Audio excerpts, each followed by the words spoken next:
કૃષ્ણની દૈવી રમૂજી અને બુદ્ધિપૂર્ણ કથાની એક નાની વાર્તા। કૃષ્ણની દૈવી રમઝટ અને માખણચોરો।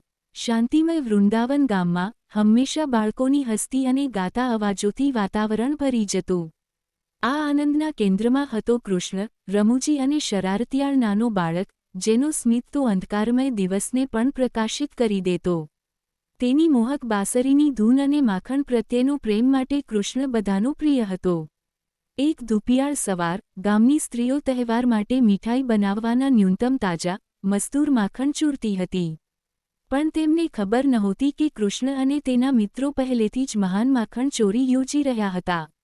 બાળકો ઘરોમાં ચૂપચાપ ઘૂસીને, માખણના ડોળામાં ચડીને, સ્વાદિષ્ટ માખણના મોટે ભાગે હાથ ભરવા લાગ્યા, જે માતાઓને હાસ્ય અને થોડી બેદરકારી સાથે જોઈ રહી હતી। જ્યારે કૃષ્ણએ માખણમાં આંગળી ડૂબાડી અને સ્વાદ ચાખ્યો, ત્યારે એક ઘરમાં અચાનક હલચલ મચી ગઈ।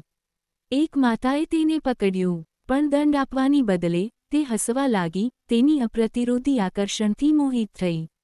કૃષ્ણની મીઠી મીઠાશ અને ચકચકતી આંખોએ તમામ ગુસ્સો પગળી ગયો। પછી, જ્યારે ગામવાસીઓ જૂના વટવૃક્ષની નીચે એકઠા થયા, તો કૃષ્ણએ બાંસરી વગાડી, અને તેની ધૂન બધાને માયાજાળમાં લપેટી લીધા। બધા ચિંતાઓ વિલીન થઈને આનંદ અને એકતામાં ફેરવાઈ ગયા। આ ક્ષણે, ગામવાસીઓને સમજાયું કે કૃષ્ણની રમૂજીયાળ શરારતો માત્ર બાળપણની મજા નહોતી, તે જીવનની સાદી ક્ષણોમાં આનંદ અને પ્રેમ શોધવાની યાદ અપાવતી હતી।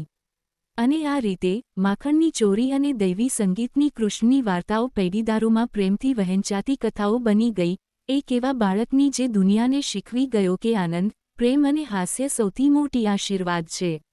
શું તમે કૃષ્ણના જીવનના કોઈ ખાસ પ્રસંગની વાર્તા કે વધુ વિગતવાર પૌરાણિક કથા સાંભળવા ઈચ્છો છો? કૃપા કરીને ટિપ્પણી કરો અને સબસ્ક્રાઇબ કરો।